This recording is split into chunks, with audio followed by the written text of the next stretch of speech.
Maya Chen's hands trembled as she adjusted the satellite feed. The images on her screen couldn't possibly be real. Yet there they were, crystalline structures unlike anything humans had ever built, hovering over major cities worldwide. "Are you seeing this?" she called to her supervisor, Dr. Patel, who stood frozen before the wall of monitors in the Singapore Space Agency's control room. "I'm seeing it," he whispered. "I just don't believe it." The largest vessel, a massive structure that seemed to shimmer between solid and translucent states, had positioned itself directly over New York. Smaller craft, still enormous by human standards, hung above London, Beijing, Moscow, and 20 other major population centers. Maya zoomed in on the mothership's surface. "There's some kind of script or markings along the hull," she said, capturing high-resolution images. "And these protrusions, they look like weapons." The first transmission came exactly 47 minutes after the ships appeared. Every screen, every device capable of receiving a signal worldwide, flickered to life with the same message. "People of Earth," began the transmission in flawless, accentless English. The speaker remained unseen, but the voice resonated with an otherworldly harmonics that sent shivers down Maya's spine. "Your planet has been selected for integration into the Zarkalian Empire. Resistance is unnecessary and inadvisable. Your technological development has been monitored and found inadequate for effective defense. You have 24 hours to surrender your governing authorities." The message repeated in Mandarin, then Hindi, then Arabic, cycling through every major language on Earth. Emergency meetings convened in capitals around the world. The UN Security Council gathered in an underground bunker beneath Geneva, their usual New York headquarters deemed too exposed beneath the alien mothership.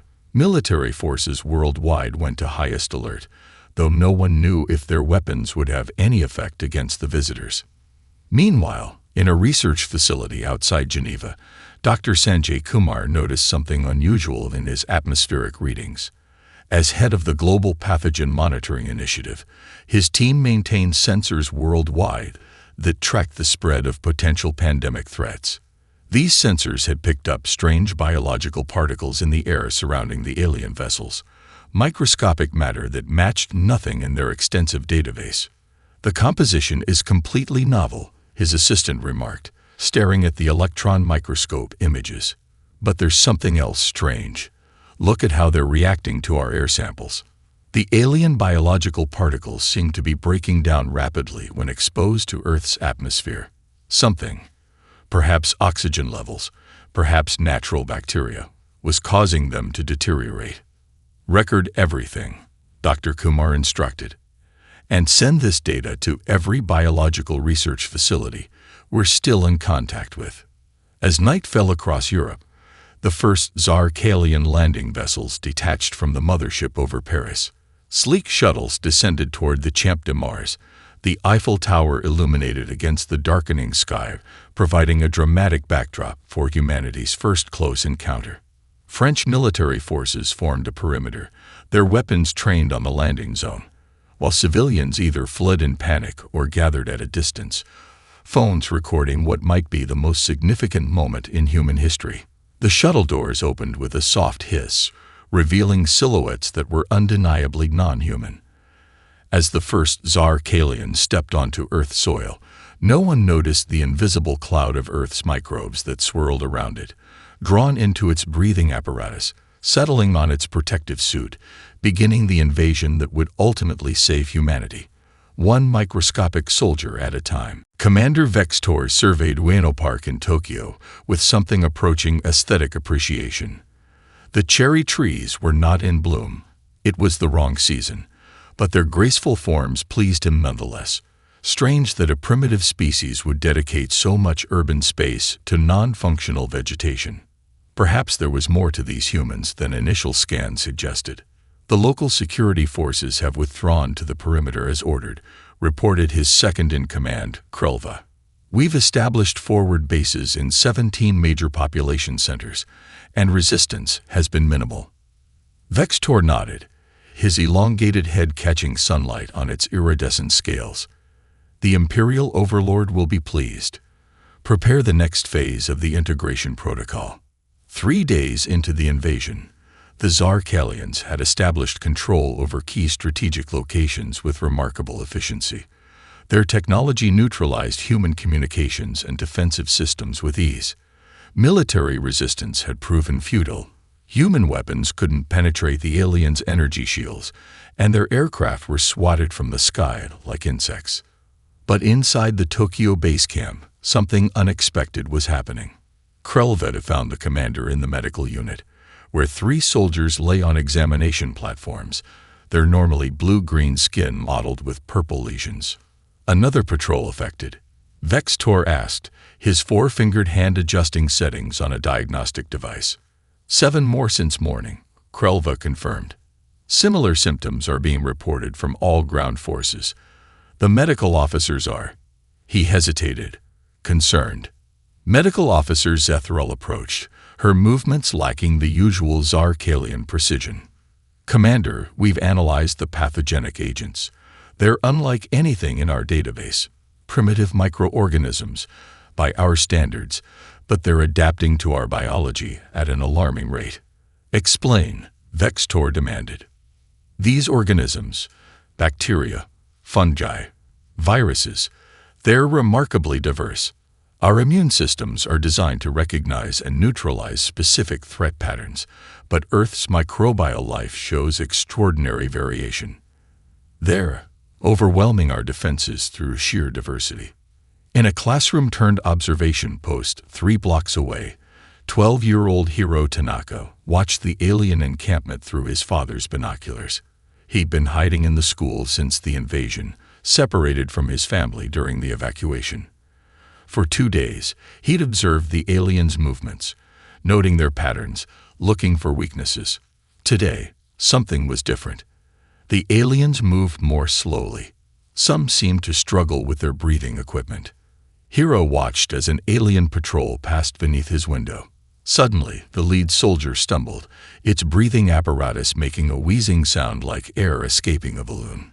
The alien fell to one knee, then collapsed completely.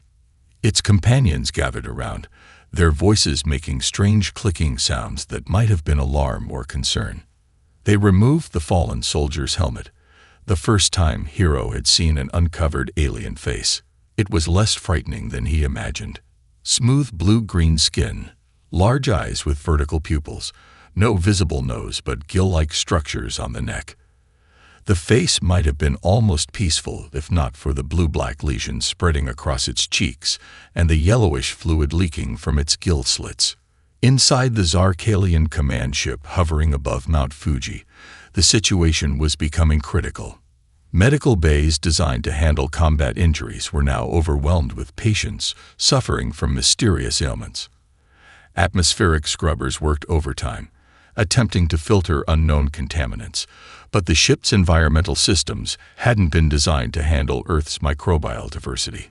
Update decontamination protocols, ordered Chief Medical Officer Jex Mar, watching as yet another soldier was brought in with respiratory distress, and send samples of all identified pathogens to the Imperial Science Division. We may need to reconsider our approach to this planet. In the command chamber, a priority communication arrived from the Imperial Overlord. Explain increased casualty reports. Is there organized resistance from the natives? Commander Vextor stared at the message, unsure how to explain that their most dangerous enemy might be the invisible life forms that humans had coexisted with for millennia. Dr. Elena Reyes hunched over her microscope in the dimly lit underground laboratory. Once a storage facility beneath CDC headquarters in Atlanta, the space had been hastily converted after the aliens destroyed the upper floors. Extension cords snaked across the floor, powering equipment salvaged from the wreckage above. Dr. Reyes, you need to see this, called Dr. Prisha Sharma, waving a tablet displaying results from their latest analysis. Alina brushed a strand of hair from her face, leaving a smudge of dirt on her forehead. She hadn't slept properly in 3 days, surviving on military rations and determination. The samples from Jacksonville showed the same pattern, Prisha explained, sliding the tablet across the makeshift workbench. Common Staphylococcus aureus. bacteria that live harmlessly on human skin, are causing systemic infections in the alien tissue samples. Elena studied the data, a hypothesis forming in her mind. It's not just staph. Look at these other results. Lactobacillus from yogurt, Saccharomyces from bread, even common molds from the air. They're all having similar effects. Their team of 12 scientists, immunologists, microbiologists, epidemiologists, had been analyzing alien biological samples since the first specimens were recovered by military special forces. The results were consistently surprising. Their immune systems are remarkably specific, Elena explained during their evening briefing. The gathered scientists sat on overturned crates beneath the harsh glow of emergency lighting. They've engineered defenses against particular pathogens they've encountered before, but they have almost no generalized immune response.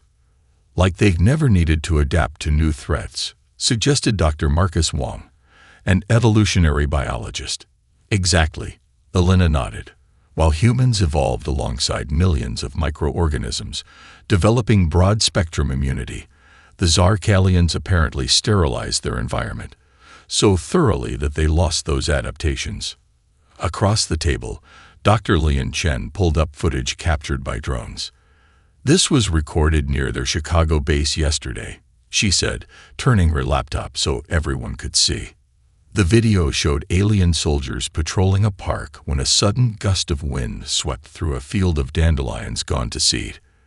The white puffs swirled around the aliens, some disappearing into their breathing apparatus. Within minutes, 3 soldiers collapsed, their companions dragging them back toward their base. Dandelion seeds? Someone asked incredulously. Not the seeds themselves, Elena explained. The pollen, the microscopic fungi that live on the seeds, the bacteria in the soil dust that was disturbed, all of it.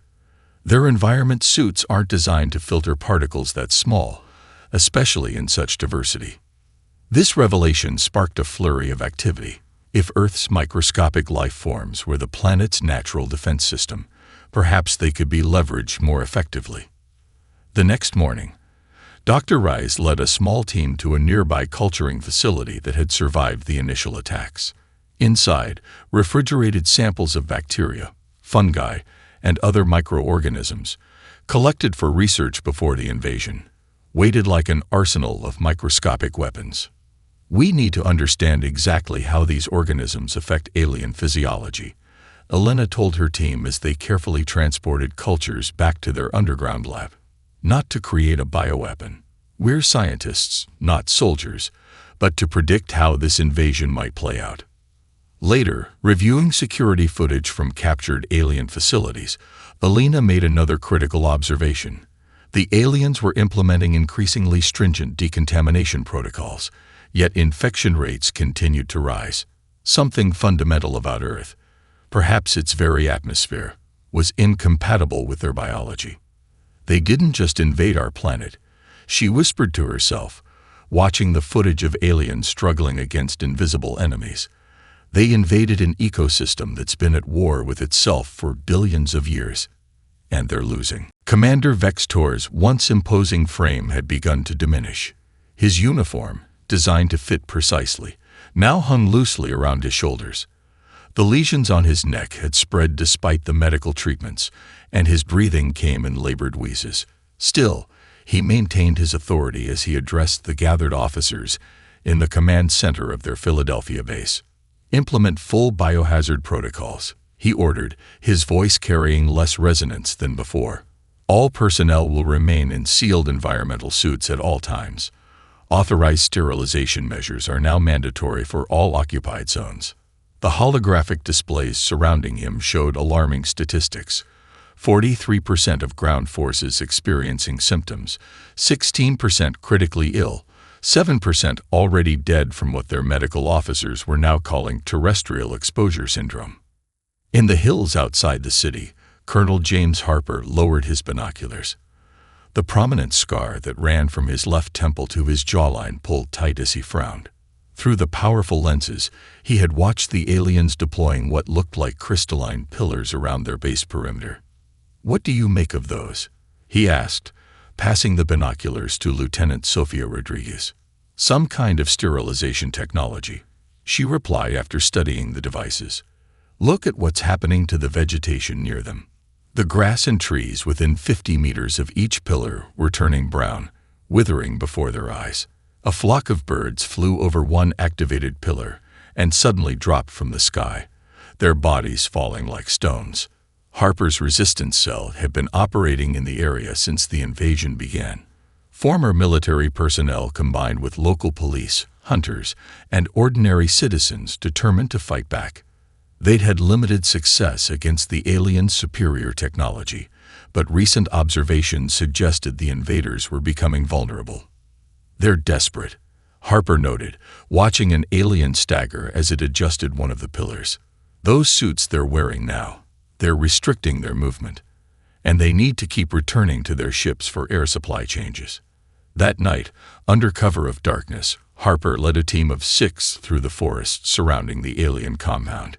Each carried modified weapons designed by engineers in their resistance network, devices that targeted the aliens' environmental support systems rather than attempting to penetrate their body armor.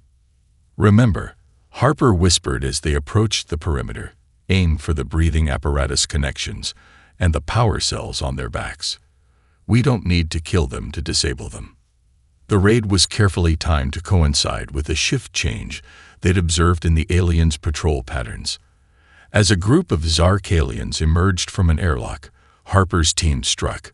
Modified electromagnetic pulse weapons disabled the aliens' communication systems, while precisely aimed conventional firearms damaged their life support connections. In the ensuing confusion, 2 resistance fighters planted explosive charges on the nearest sterilization pillars, while Harper and Rodriguez infiltrated the compound's outer storage area. Inside, they discovered containers of alien food supplies and what appeared to be medical equipment. "We should take samples back to the scientists," Rodriguez suggested, carefully collecting items in specialized containers. A sudden alarm blared through the compound. Harper glanced at his watch. They'd been discovered sooner than expected. "Time to go," he ordered, planting their final explosive before retreating. As they melted back into the forest, explosions illuminated the night behind them, destroying the sterilization field generators and creating chaos in the alien base. The team regrouped at their rendezvous point, counting a successful mission with no casualties. What they couldn't see was the true extent of their victory. Inside the compound, environmental alarms shrieked as filters failed and seals ruptured. Earth's air, carrying billions of microorganisms, flowed into supposedly sterile chambers, and in the damaged food processing unit, microscopic Earth life began to colonize the aliens' carefully synthesized nutrition sources, ensuring that even their most basic survival needs would now expose them to the planet's invisible defenders. The captured Zark alien scientist sat motionless in the reinforced chair, 4-fingered hands resting on the table. Unlike the military personnel, this alien lacked the imposing physicality of the warriors. Its frame was slighter, its skin a paler shade of blue-green, with elaborate markings around its neck that Dr. Rice suspected might indicate academic status. The makeshift interrogation room had been established in an abandoned subway maintenance tunnel beneath Chicago.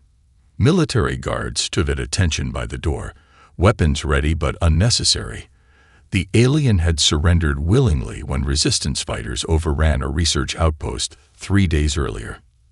"The translation algorithm is active," announced Dr. Nadia Petrov, adjusting settings on the device they'd salvaged from the alien facility. "It's calibrated to scientific terminology, which should help." Elena approached the table cautiously. "My name is Dr. Elena Reyes," she began. "I'm a microbiologist, a scientist who studies small life forms." The alien's vertical pupils dilated slightly.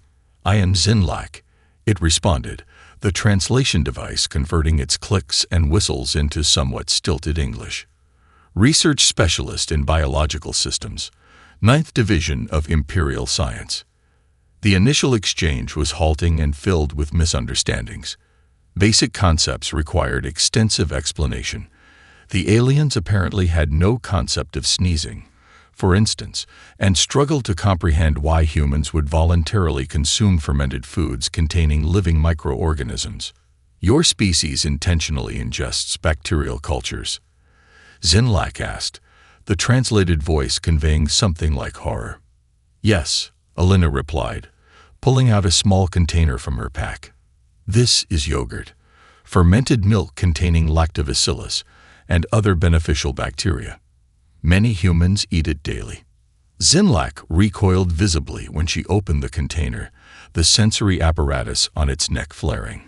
The breakthrough came on the second day when Alina brought microscope slides showing human blood samples alongside Zarkalian tissue recovered from fallen soldiers. Your immune cells, she explained, pointing to the alien sample, they're almost identical to each other. Very little variation. Our immune cells show significant diversity, even within a single individual. Zinlak studied the images intently before activating a personal device that projected a holographic display. It showed the evolutionary history of the Zarkalian species, a progression from varied beings to increasingly standardized forms. Genetic optimization, the alien explained. For 17 generations, we have removed inefficiencies, standardized immune response, eliminated redundant systems, created peak biological performance. But that standardization makes you vulnerable to new threats, Alina pointed out. You've engineered away your adaptability. Zinlak's posture changed subtly. The Zarkalian approach values perfection over variation. Our environment is controlled, sterilized. No random elements permitted. A pause. Until this planet. In the days that followed, Zinlak shared increasingly detailed information. The invasion force was suffering catastrophically from exposure to Earth's microbiome. Respiratory infections caused by common airborne bacteria, digestive system failures from contaminated food supplies, skin conditions from fungal contact. The most revealing moment came during a demonstration using a simple sort of starter culture that one of the scientists had maintained throughout the invasion. When the container was opened near a sample of Zarkalian tissue in a controlled environment, the reaction was immediate and severe. Cellular breakdown occurred within minutes. Your world is alive in ways ours is not, Zinlak observed, watching the reaction through monitoring equipment. We believed technology had elevated us beyond biological vulnerabilities. We were wrong. Alina noticed something in the alien's demeanor, a scientist's fascination overcoming military loyalty. You questioned the invasion from the beginning, didn't you? Zinlak's translator was silent for a long moment. The Imperial Directive mandates expansion. Scientists advise, but do not command. Another pause. I recorded my concerns about biological compatibility. They were dismissed. Outside the interrogation room, Colonel Harper and his team listened to the exchange with growing interest. So their perfect biology, Harper summarized, is actually their perfect weakness on Earth. Exactly, Dr. Petrov confirmed. They've evolved in completely sterile environments. Earth is basically one giant petri dish of things they have no defense against. The global resistance network had grown from scattered cells into a coordinated force. In a hardened bunker beneath the Rocky Mountains, Colonel Harper stood before representatives from resistance groups across North America, Europe, and Asia. The video wall behind him displayed tactical maps and biological data shared by Dr. Rice's team. The aliens are vulnerable, Harper announced, his voice carrying through the concrete chamber. Their environmental suits restrict their movement. Their supply lines are compromised. And now, thanks to our science teams, we have a new weapon. He held up what looked like an ordinary aerosol canister. This contains a concentrated mixture of human microbiome samples, skin bacteria, probiotic cultures, harmless molds. To us, it's completely benign. To them, it's devastating. Lieutenant Rodriguez stepped forward with the tactical briefing. These dispersal devices can be deployed near ventilation intakes, airlocks, or directly into alien facilities. We've tested them at 3 locations with consistent results. Within hours, Any Zarkalian exposed shows symptoms. Within days, they're incapacitated. A resistance leader from Seoul raised her hand. We've observed them deploying new sterilization technology in our sector. Fields that kill all living organisms within their radius. We've seen the same. Harper nodded. They're scorching the earth around their bases, destroying vegetation, killing wildlife, contaminating water sources. But there's a critical flaw in their approach. He zoomed the tactical display to show an alien base surrounded by a dead zone extending half a kilometer in all directions. These sterilization fields require enormous energy. They can't maintain them indefinitely or extend them beyond limited areas, and their personnel still need to move between protected zones. The coordinated counterattack launched simultaneously across multiple continents. In Seoul, resistance fighters wearing hazmat suits disguised themselves as maintenance workers, gaining access to the environmental control systems of an alien command center. They released specially cultivated sordo cultures into the ventilation system before slipping away undetected. Outside Moscow, Harper's team targeted an alien communications array. Using modified drones, they dispersed microbial payloads around the perimeter, focusing on entry points and guard stations. The alien defenders, increasingly dependent on their environmental suits, moved sluggishly as Harper's forces advanced. Remember, aim for the life support systems, Harper instructed over the tactical frequency. We don't need to penetrate their armor, just compromise their clean air supply. The most dramatic engagement occurred in Cairo, where Egyptian military forces, supported by resistance cells from across North Africa, launched a frontal assault on an alien stronghold near the pyramids. As alien defenders moved to repel the attack, special forces teams circled behind, targeting the base's power generators with precision strikes. When the sterilization fields failed, winds carried the desert dust, laden with billions of microorganisms, directly into the compound. Surveillance drones captured footage of the aliens retreating in disarray, many stumbling or collapsing as their environmental systems failed under the combined pressure of physical damage and microscopic infiltration. Similar reports flooded in from around the world. Brisbane, Lima, Vancouver, Nairobi. Everywhere, the invaders were falling back, abandoning outposts and equipment as they struggled to maintain their increasingly fragile biological isolation. Aboard the mothership hovering over the Atlantic, Commander Vextor received these reports with growing despair. His own condition had deteriorated despite the most advanced treatments available. The lesions now covered much of his body, and breathing required mechanical assistance. "We must withdraw," urged his medical chief. 47% of our forces are now combat ineffective. The contamination spreads faster than we can contain it. Vextor stared at the holographic display showing Earth's surface, the blue-green planet that had seemed so conquerable, now revealed as a biological nightmare for his kind. The communication panel chimed, indicating a priority transmission from the Imperial Overlord. The message was brief and left no room for interpretation. Planetary sterilization authorized. Commence immediately. Global monitoring systems detected the ominous repositioning of the Zarkalian mothership. The massive vessel, measuring nearly 3 kilometers across, moved into high orbit over the Pacific Ocean, its weapon systems powering up with energy signatures that dwarfed anything previously observed. In the underground command center beneath Geneva, representatives from Earth's remaining military forces watched with growing dread as satellite feeds showed smaller alien craft retreating toward the mothership. "They're withdrawing their ground forces," noted General Wei of the Chinese military. "Preparing for something big."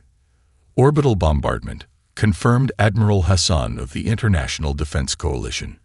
"If they can't occupy Earth, they'll sterilize it from orbit." Dr. Rice and her team had relocated to this facility after sharing their findings about the aliens' biological vulnerabilities. Now, alongside Zinlak, she worked frantically in a sealed laboratory, surrounded by cultures and samples gathered from around the world.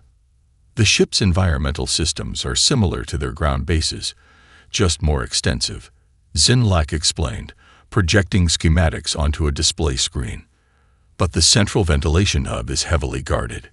Elena studied the complex network of air circulation systems.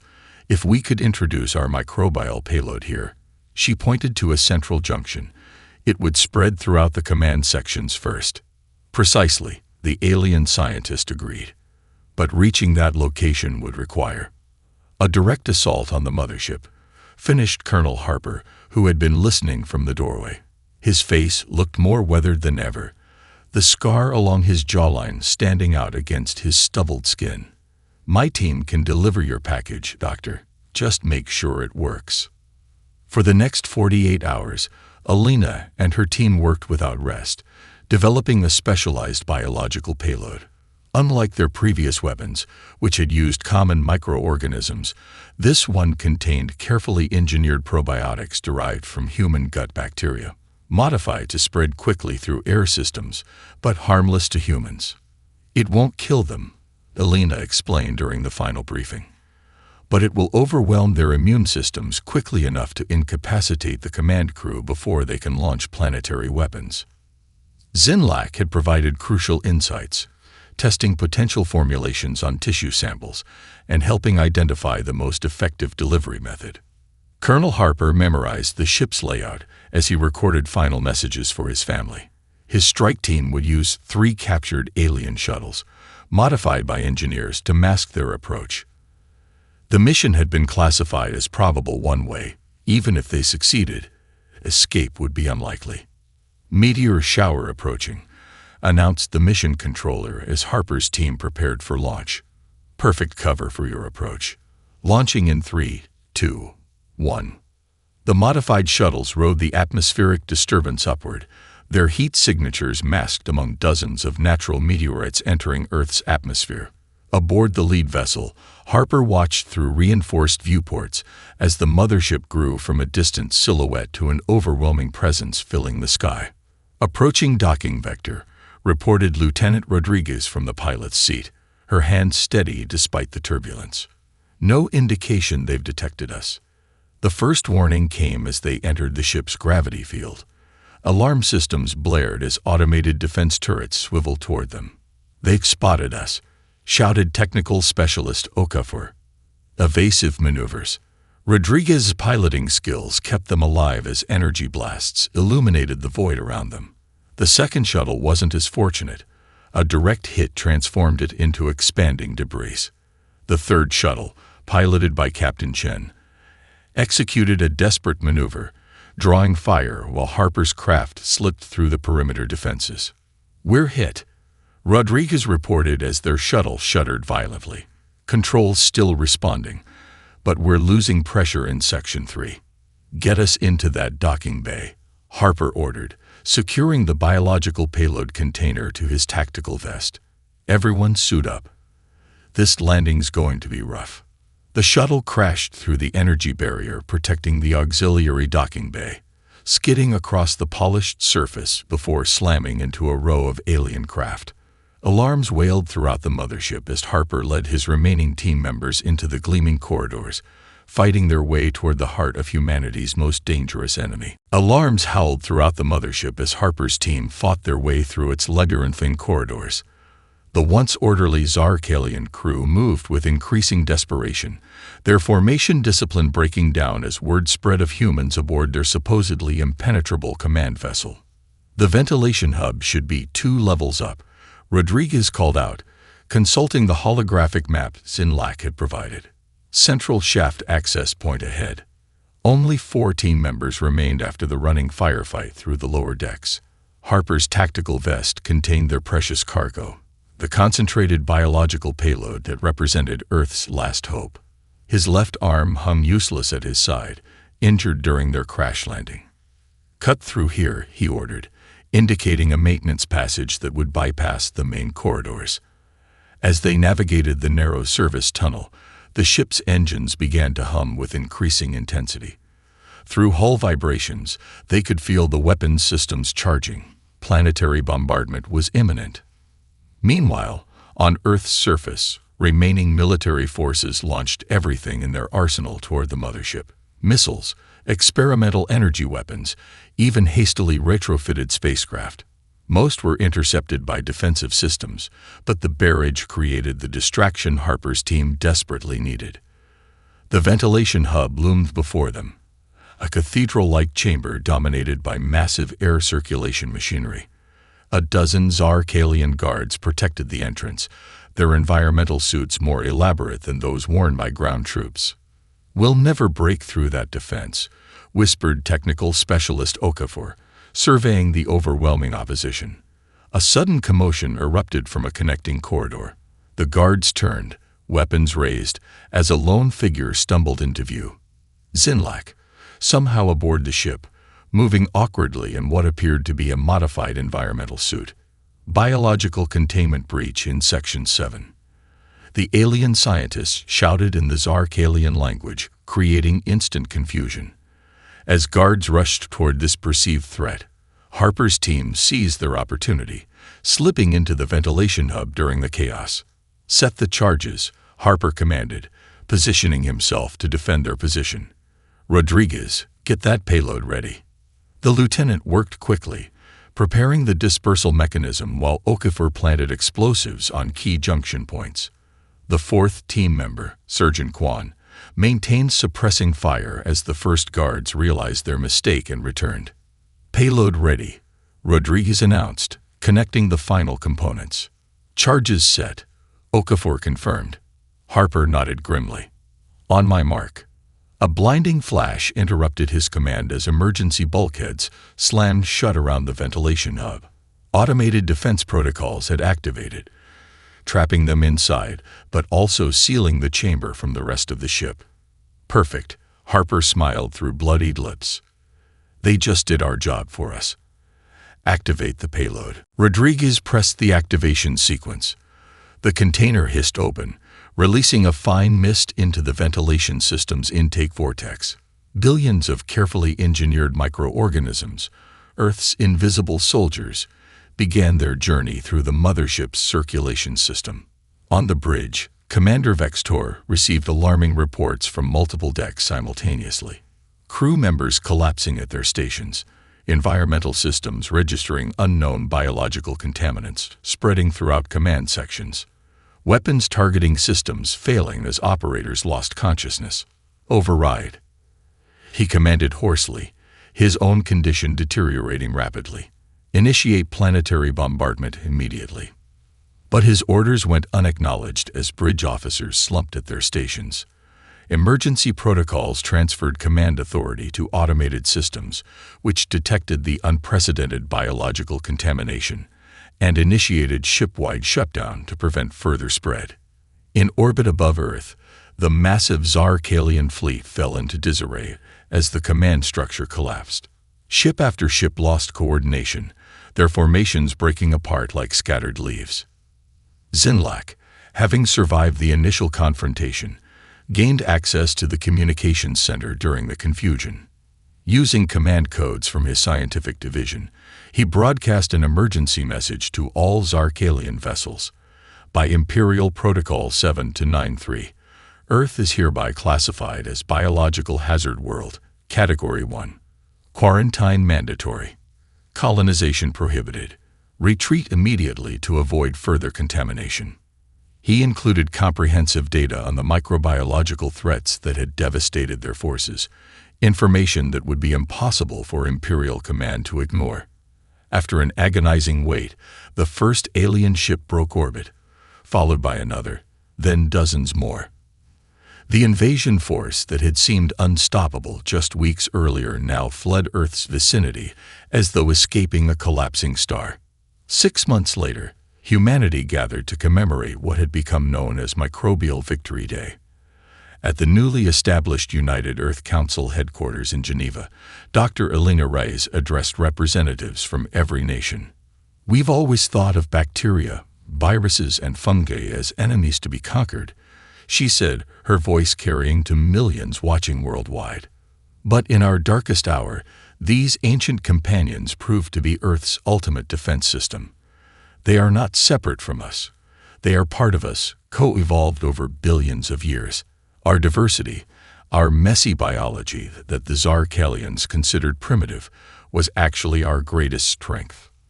In the audience sat Colonel Harper, now General Harper, his arm still in a sling but his face peaceful as his daughter sat beside him. Maya Chen from the Singapore Space Agency, whose first images had alerted humanity to the invasion. And in a special diplomatic section, Zinlak, who had chosen to remain on Earth as the first extraterrestrial ambassador to humanity.